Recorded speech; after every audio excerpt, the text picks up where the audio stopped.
times of darkness, times of loss, times of grief find their way into all of our lives. None of us are immune to these shock waves that make their way through our world, changing the fabric of our reality, changing the very foundation of who we are and how we move forward.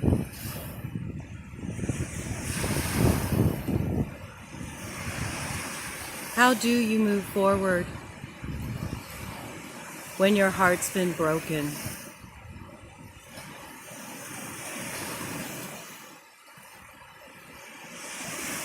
When your heart has been touched so deeply by loss, when the grief feels so overwhelming that at times you think it might swallow you whole, when you tell yourself in the quiet moments that it'll always be this way, there's not going to be relief, there is no end in sight.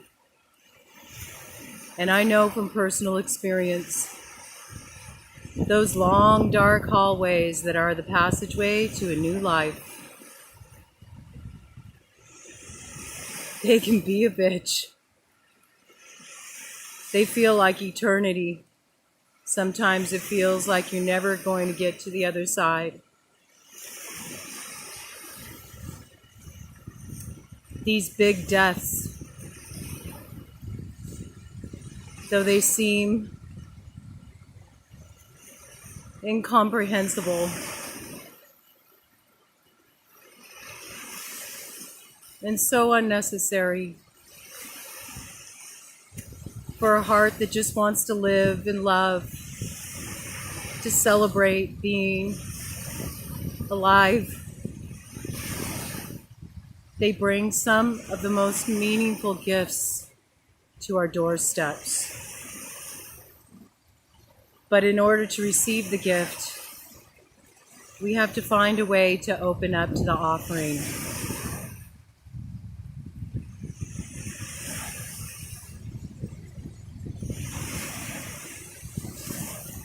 Nature is such a valuable ally when you're facing heartbreak.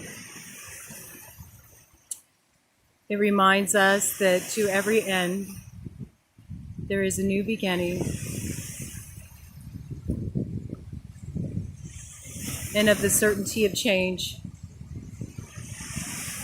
which at times causes us to suffer when we think of the impermanence of things. But in times of deep loss and grief, it's a salve to wounds.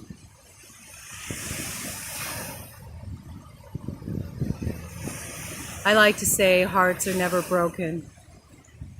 They're broken open.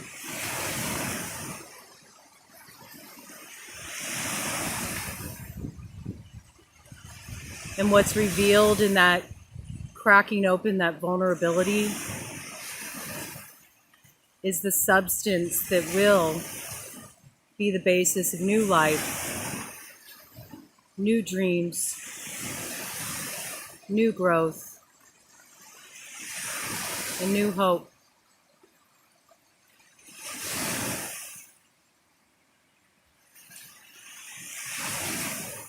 The most important thing when crisis first greets you is to find a way to stay connected to your experience.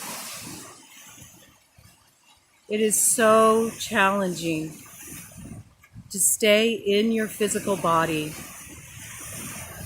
to stay in the moment. Because when we're in our physical bodies, we're deeply rooted in our feelings. It's a very common reaction when hit with a direct hit, an impact of grief to your heart, to disassociate, disconnect from the physical body. You may feel numb and not able to feel anything. But I assure you of this, the more that you can allow yourself to come into the moment, to hold respectful space for what you're feeling, the grief, the disappointment, the loss, the anger,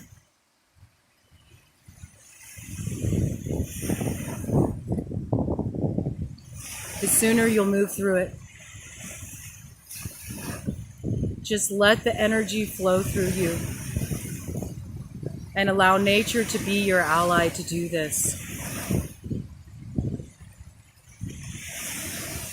Find a place where you can have quiet, reflective time alone,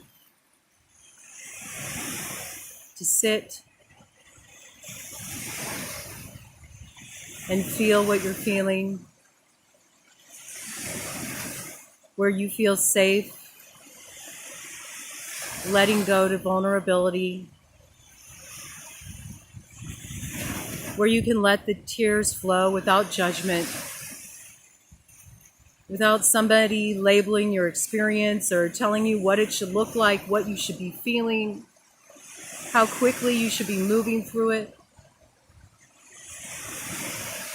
Let nature witness you. And understand that you are a reflection of nature. You are that. In Ayurveda, we say that macrocosm is reflected in microcosm. So everything that we see in nature is also inherent within us.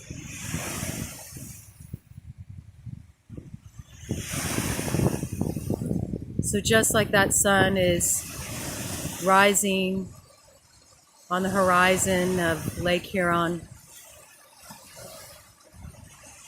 you will rise too. Again and again and again. No matter how many times you get knocked down, no matter how many times you think you don't have what it takes to get back up, you will rise.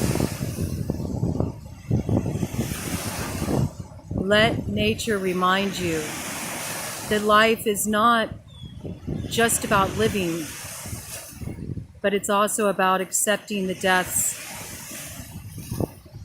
that come our way with grace, with love, with compassion for ourselves, for others who may be suffering along with us in a letting go process.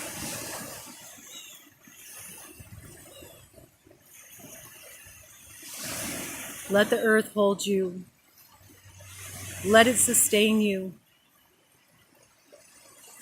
Let it remind you of the magnitude, the beauty, and the magic of this life. It's just an endless renewing cycle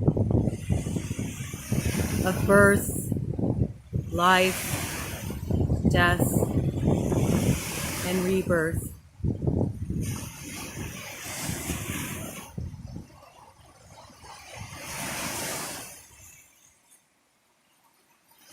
Take a moment now.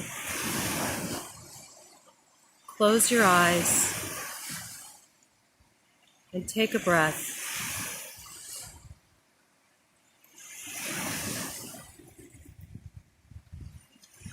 Take another deep breath all the way down to your root at the base of your spine. And just keep breathing deeply, effortlessly, not trying to force anything, not attempting to make the breath be any certain way.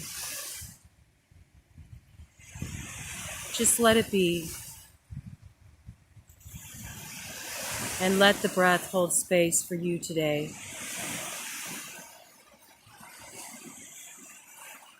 And know